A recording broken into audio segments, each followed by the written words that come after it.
Il était une fois deux gros barbus tannés de se faire dire « Une règle, c'est fait pour être respecté » ont décidé de se faire pirates et de se mutiner contre le gaspillage de potentiel dans les organisations. Voici leur histoire. Salut les pirates, j'espère que ça va bien. Bienvenue au 15e épisode de Go Pirates. Ça va de plus en plus vite, Maurice. Eh oui, on est déjà rendu à 1500 téléchargements au moment où on enregistre ça. C'est pour quelque chose qui existe depuis à peine un peu plus que 2 mois. C'est pas si pire. Oui, 15 épisodes, 1500 downloads. Est-ce que c'est un hasard? Je ne crois pas.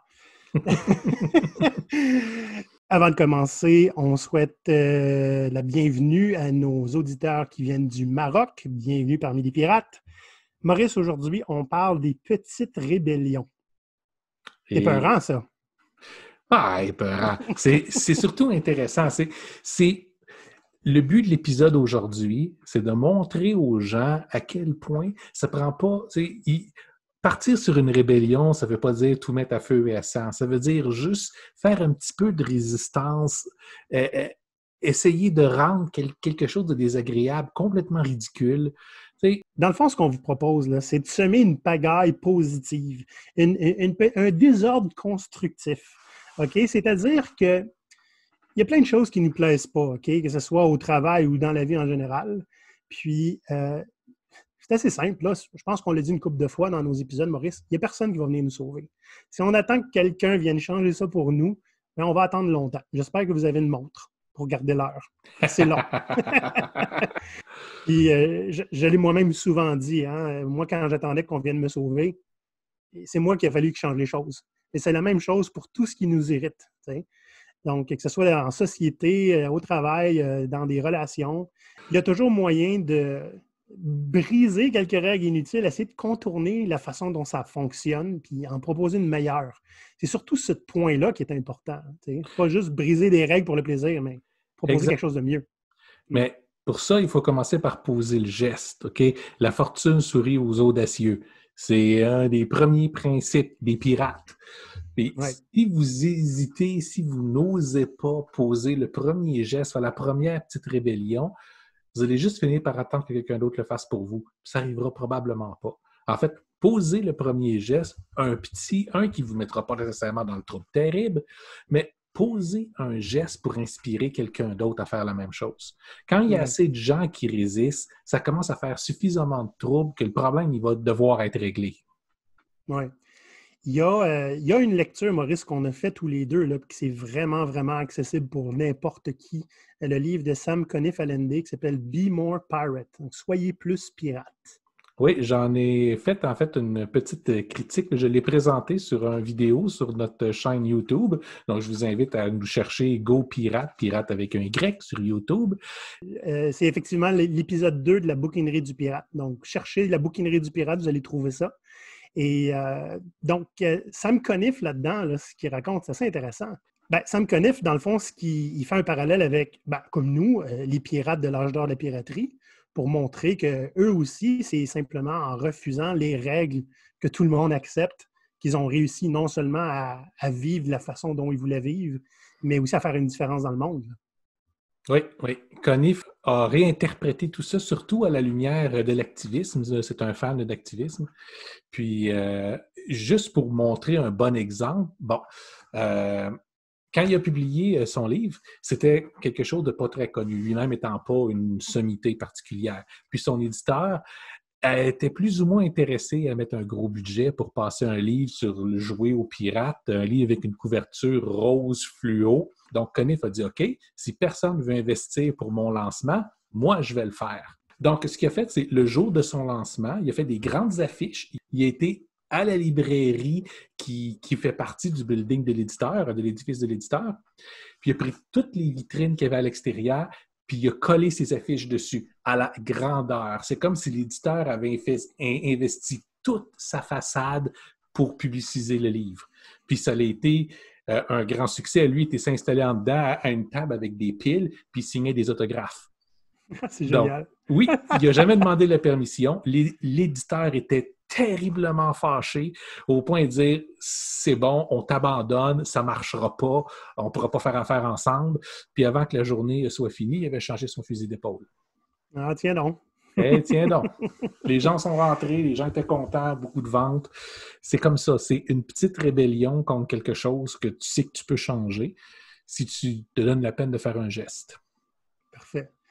Là, on a fait des recherches quand même, puis on vous a trouvé une belle petite compilation là, de petites rébellions qui ne sont pas très sanglantes, Maurice, mais dont on se souvient assez bien parce que c'est généralement assez drôle. Et puis, ça permet d'avoir un impact là, assez grand quand on a ça sous le nez. OK?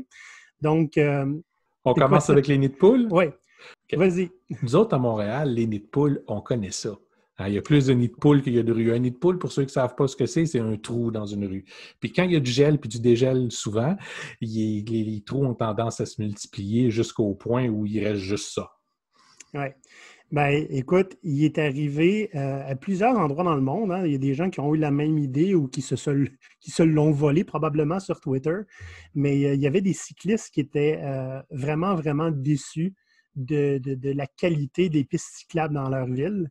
Fait que des petits activistes de nuit qui sont sortis comme ça en pleine nuit avec un sac de terre et des fleurs. En pleine nuit, dans les rues de Bruxelles, remplir les nids de poules avec de la terre et des fleurs. Et bien, évidemment, tous les journalistes ont fait les gorges chaudes, hein, puis ils sont bien moqués de ça. Ça a pris 2 jours pour que ces nids de poules-là disparaissent. Il y avait un petit farceur qui a le front un peu plus large, lui, qui a fait la même chose à Manchester. Lui, au lieu, il s'est inspiré de Banksy, mais il s'appelait plutôt Wanksy. Le gars, il est parti avec sa canette de peinture et a commencé à dessiner des pénis autour des nids de poules. Et c'est beaucoup plus rapidement que ces nids de poules-là ont été réparés, évidemment, parce que tout le monde les photographiait, les mettait sur Twitter. Donc ça, tu sais, c'est vraiment mettre en évidence une situation qui est vraiment irritante. Oui, ça, c'est le genre de problème qui, essentiellement, sera virtuellement jamais réglé.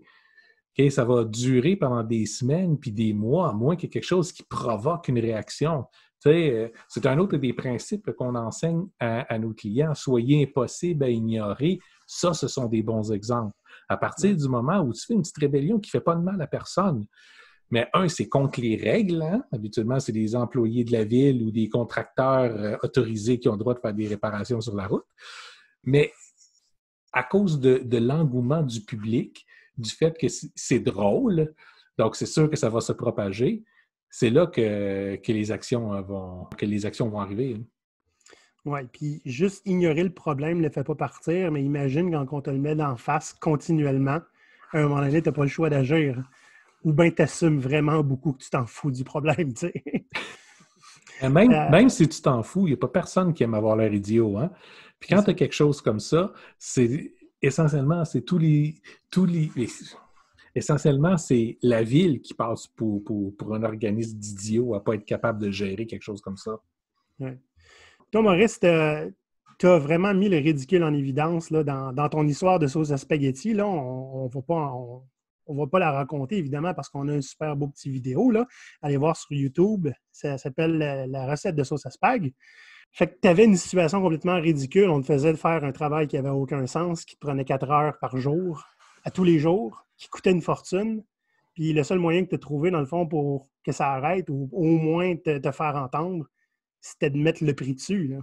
Oui, c'est encore une fois un bel exemple de petite rébellion qui ne coûte rien à faire, qui ne met pas personne vraiment en danger.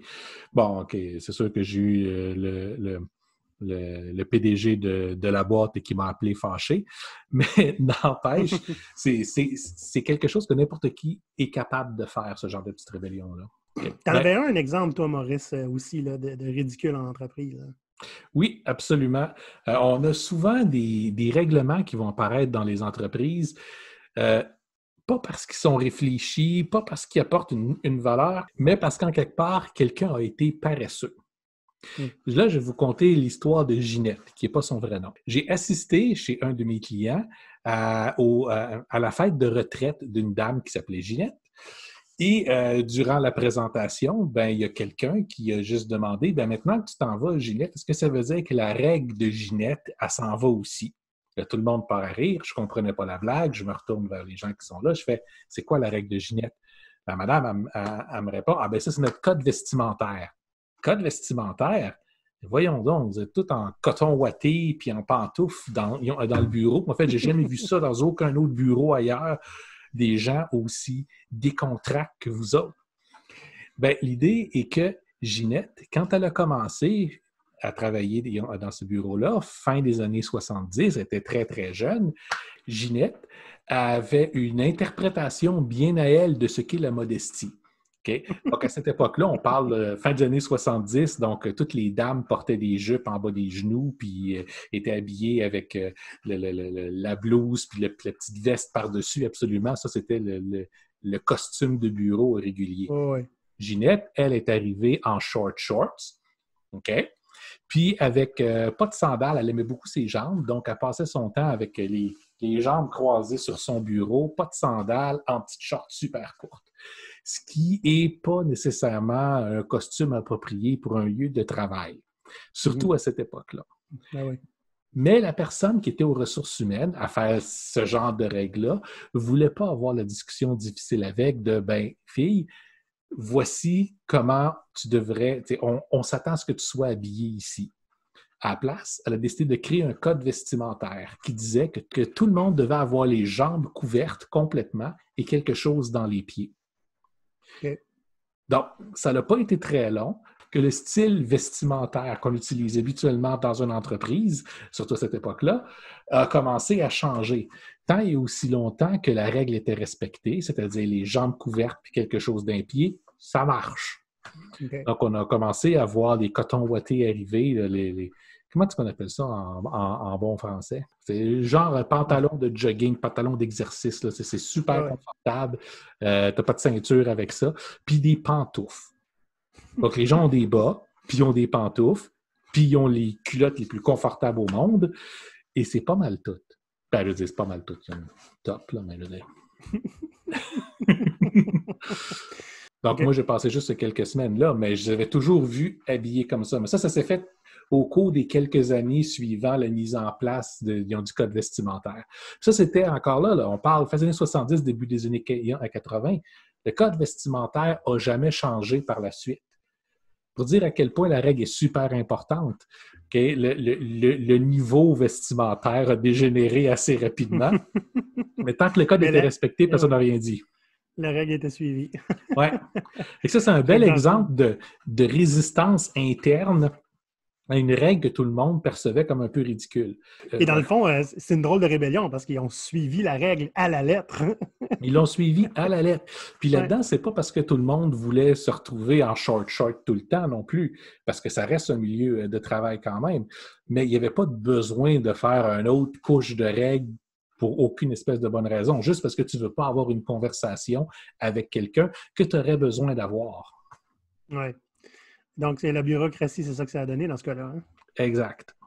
Donc, la bureaucratie, la meilleure façon pour se battre contre la bureaucratie, c'est utiliser-la, utiliser ses règles, utiliser le contexte qu'elle va vous donner, puis retourner-la contre elle.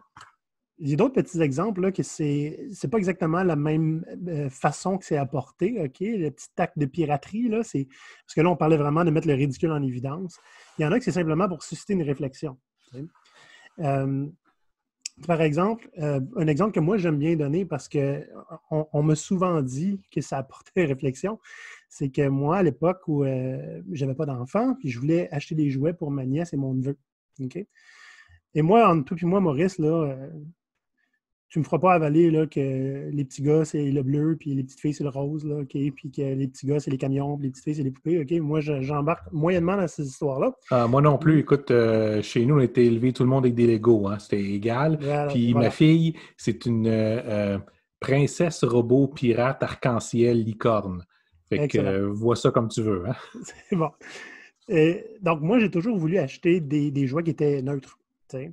Puis surtout, éducatifs. T'sais? Quand j'allais dans des magasins de jouets spécialisés, moi, j'ai aucune idée hein, qu'est-ce qui marche pour un petit gars de 5 ans ou une petite fille de 7 ans. Là, fait que je demande au commis tout le temps. Puis la première chose qu'il me demande, c'est un petit gars ou une petite fille. Je te le dis pas. OK? L'enfant a 7 ans. Qu'est-ce que tu me proposes d'éducatif? Les gars sont vraiment, vraiment embêtés. Mais ils finissent par trouver quelque chose. Puis il y en a un moment donné, il m'a dit « Hey, merci, sérieusement, ça m'a fait réfléchir à ce qu'on vend. » Puis au final, ma belle-sœur a toujours dit que j'avais les cadeaux les plus éducatifs.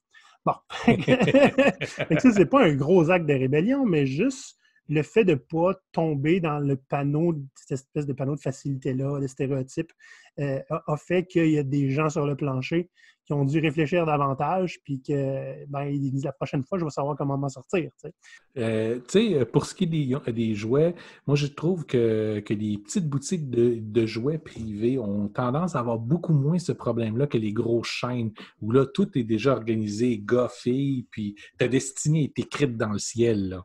Okay? Ouais. T'es bleu ou t'es rose, mais si t'es vert, il n'y a pas grand-chose à faire avec ça. Mais en regardant des boutiques locales, par exemple, là, régulièrement, on peut réussir à trouver quelque chose qui va plus fonctionner pour tout le monde. Soit à cause qu'ils ne peuvent pas avoir le même genre de quantité d'inventaire, soit parce que ils sont un peu plus ouverts à la diversité. Un autre exemple là, qui a apporté à réflexion, là, c'était à l'Assemblée législative de Colombie-Britannique. Ça s'est passé en mars 2019, si je ne me trompe pas. Il y avait un sergent d'armes, okay, sa job, lui, c'est de faire appliquer les règles, qui a demandé à plusieurs fois là, aux femmes de couvrir leurs bras parce qu'il faisait chaud, puis les femmes arrivaient avec des trucs à manches courtes. T'sais. Et lui, il disait, c'est la règle. Je suis là pour renforcer la règle. Et vous n'avez pas le choix. Fait que les femmes, à un moment donné, ils se sont concertées, puis ils sont arrivés tout en même temps, le même jour, à manches courtes, et ils ont créé le hashtag sur Twitter, hashtag Bear Arms. Le droit de porter les bras, dans le fond, ou bras nus, si on veut. Et évidemment, ça a fait une couverture médiatique. C'était quelque chose de quand même léger. C'est pas très dangereux comme rébellion. Le plus triste là-dedans, c'est qu'ils sont allés faire valider le règlement, puis ils se sont dit, oui, vous devriez être en tailleur. Pareil comme les hommes sont en complet, là, eux autres ne sont pas en habit de sport. T'sais. Mais ça a quand même créé un débat dans les médias plus qu'autre chose, puis sur Twitter. Mais si ce n'était pas arrivé, on n'aurait pas eu le débat. S'ils ne sont pas contents et la règle est encore simplement que tu ne peux pas avoir les bras découverts, commence à penser de quelle façon tu peux couvrir tes bras pour qu'ils soient complètement ridicules. Une cotte de maille! Ça peut être ça peut être un paquet de fleurs, ça peut être se faire des bras en momie. Parfait, ça. Puis, tu vois, l'exemple que tu viens de donner, Maurice, c'est un petit peu la prochaine sorte de rébellion là, que je voulais parler. C'est retourner les armes contre la personne qui la tient. Hein? Donc, utiliser le règlement contre lui-même là, en l'exagérant ou en le prenant au pied de la lettre, comme le règlement de Ginette est un peu la même chose. Mm-hmm. Un exemple super simple. Tu sais, quand tu reçois la publicité là, dans ton courrier, là, pas courriel, mais dans ta boîte aux lettres. Oui. C'est-à-dire à peu près 90% de tout ce qui arrive par le courrier aujourd'hui. Voilà. Très souvent, tu vas trouver à l'intérieur de ton enveloppe une enveloppe plus petite préaffranchie. OK? Préaffranchie, ça veut dire que tu n'as pas besoin de mettre de timbre. Automatiquement, dès que tu la renvoies, la compagnie dans le fond, qui t'a fait la pub doit payer le retour. Et il y a beaucoup de gens qui se font un plaisir chaque semaine de renvoyer le courrier à la personne qui l'envoie en utilisant l'enveloppe préaffranchie. Et eux, sont obligés de payer ce montant-là. Donc, imagine-toi une compagnie qui envoie 2 millions de publicités, qu'elles lui sont toutes renvoyées et que chaque publicité, chaque enveloppe préaffranchie coûte 1 $ quand ça passe au poste. Ça coûterait 2 millions de dollars, cette chose de pub-là. Okay? Ça doublerait probablement leur budget de publicité. Et tout le monde qui faisait ça, vraiment, là, je pense qu'on arrêterait d'avoir les publicités dans notre boîte aux lettres, honnêtement. Ouais. Même si on a des économies d'échelle rendues à ces coûts-là, c'est sûr que ça va arrêter. C'est ça. Ça va être bon pour l'environnement. On va arrêter de gaspiller. En tout cas, éventuellement. Puis, ils vont avoir un goût de leur propre médecine, là, tu sais. J'avais vu une superbe image là, sur Reddit à un moment donné. C'était un méta-piratage de publicité dans un abribus. OK? Fait qu'il y a des petits pirates. Ce qu'ils ont fait, c'est qu'en pleine nuit, ils sont allés dans un abribus avec, tu sais, là, il y a des fenêtres avec des grosses publicités là, mur à mur. Ils l'ont démonté et ils ont remplacé ça par une publicité de leur cru Et cette publicité-là explique comment pirater un abribus pour pouvoir y mettre une publicité qui est à toi.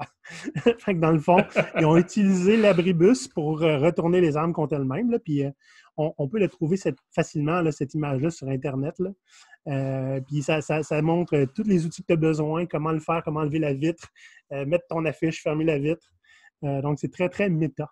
Je trouve ça génial. Je trouve ça génial. Écoute, la pollution visuelle, tant qu'à moi, aussi bien de trouver un moyen de faire quelque chose de positif avec ça, genre démocratiser sa propre fin, là, finalement, qu'on puisse se réapproprier ça. J'ai une histoire qui est vraiment pas piquée des verres, OK? Tu connais Yelp, Maurice? Oui. Donc, une application pour pouvoir trouver des restaurants et donner une note. Et tu peux avoir des rabais là-dessus, un paquet de choses. Il y a un restaurateur à San Francisco qui avait une pizzeria. Et lui, il était un petit peu tanné d'avoir tout le temps des appels de Yelp là, pour le pousser à acheter de la publicité. Et il a remarqué une chose, c'est qu'à chaque fois qu'il refusait d'acheter des publicités, il y avait des évaluations de 5 étoiles qui disparaissaient de son compte. Ouh, et on s'entend qu'il y a des... écoute, lui, il était italien, le gars, puis il dit « C'est comme ça que la mafia fonctionne, OK? Puis je me laisserai pas faire. » Évidemment, Yelp ont toujours nié ça, OK? Il faut que ça soit clair, là. Je veux pas qu'on se fasse poursuivre, là. Yelp a toujours nié « Non, on n'enlève pas des 5 étoiles. C'est notre algorithme là, qui est fautif. » Il y a quand même, là, il était vraiment résolu à ne pas laisser faire quelque chose comme ça. Fait que il s'est dit, bon, ben, si les gens de Yelp, ils sont tout le temps après moi, là, ben, je vais utiliser ça contre eux. Fait qu'il a commencé à faire une infolettre où il rapportait les commentaires les plus ridicules et idiots de la part de Yelp qu'il recevait sur son compte. Il envoyait ça à chaque semaine et sa liste grossissait, puis ça y faisait beaucoup plus de clients. Il a commencé à dénoncer certaines pratiques de Yelp aussi dans son infolettre. Et à un moment donné, il a eu une idée. Il a dit, je pense que je pourrais m'en sortir sans eux si j'enlevais tout le pouvoir qu'ils ont sur moi. Qu'est-ce qui se passe? Et que là, il a commencé à utiliser le système de Yelp contre Yelp. Il a mis une publicité dehors qui dit 25 % de rabais si vous me donnez une évaluation de 1 étoile sur 5.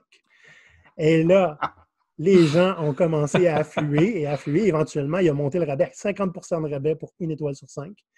Et quand les médias se sont emparés de ça, écoute, il y avait tellement de clients pendant des semaines qui devaient faire des pizzas chez les pizzerias voisines pour pouvoir fournir sa clientèle. Wow. Toutes les pizzerias autour ont commencé à faire ça aussi. Cette approche-là, ça pourrait fonctionner aussi pour tous les restaurateurs qui sont victimes des petits terroristes qui disent « Si tu ne me donnes pas mon repas gratuit, tu vas avoir un commentaire de 1 étoile sur Yelp, ça va ruiner ta business. » Oui, c'est ça. Et ça, ce qui est intéressant, c'est que ça arrivait exactement à l'époque où la Cour d'appel venait de déterminer que la manipulation de notes et de critiques par Yelp, c'était une pratique permise et non de l'extorsion. C'était, il appelait ça comme dans Star Wars, la négociation agressive. Oh boy! OK? Donc, fait que c'est devenu le héros du quartier, dans le fond. Tous les restaurateurs ont commencé à faire comme lui. Puis, je ne sais pas ce qui est arrivé de tout ça. Puis, bon, évidemment, il y en a qui prenaient la peine d'aller y mettre 5 étoiles en disant que c'était pas si bon que ça. Le gars, il a très bien vécu pendant quelques mois, certainement, avec ça. Fait que ça fait le tour de ce qu'on avait à vous dire pour ce soir. Écoutez, on sait que vous en avez des histoires comme ça. Vous en avez entendu parler, vous en avez fait vous autres même. On veut en entendre parler. Dites-le nous. On va faire un autre épisode de ça éventuellement à chaque fois qu'on va être genre trop poche pour juste monter un vrai épisode. Génial. D'ici à ce temps-là, n'oubliez pas d'aller nous mettre des notes pour notre podcast. C'est important pour nous. des 5 étoiles, si vous pouvez. Là. Partagez-les, laissez-nous vos commentaires, posez-nous vos questions. Vous pouvez aller sur notre site web gopirate.com. On a un sympathique petit bouton maintenant qui est sur la droite de l'écran où vous pouvez juste nous laisser une question verbalement. Même pas besoin d'avoir à taper. Oui, on aime ça vous rendre paresseux. Allez voir sur YouTube aussi, on met nos épisodes sur YouTube. Donc, on a pas mal de contenu complémentaire sur YouTube. N'hésitez pas à vous inscrire et à activer les notifications pour rien manquer. C'est 2 secondes pour vous. C'est une grosse différence pour nous autres. Absolument. On a aussi une infolettre sur laquelle vous pouvez vous inscrire là, sur notre site web. Et chaque vendredi, vous allez recevoir une compilation de tout ce qu'on a publié dans la semaine. Donc, ça ne vous coûte rien. Et puis, vous avez tout notre contenu dans un coup. Maurice, Olivier? on s'en va faire des petites rébellions cette semaine? Oui, parce que, honnête, sinon il faut qu'on travaille. Donc, Oui, non, c'est inacceptable. Bonne soirée, Maurice. bonne soirée, les pirates! À bientôt, tout le monde.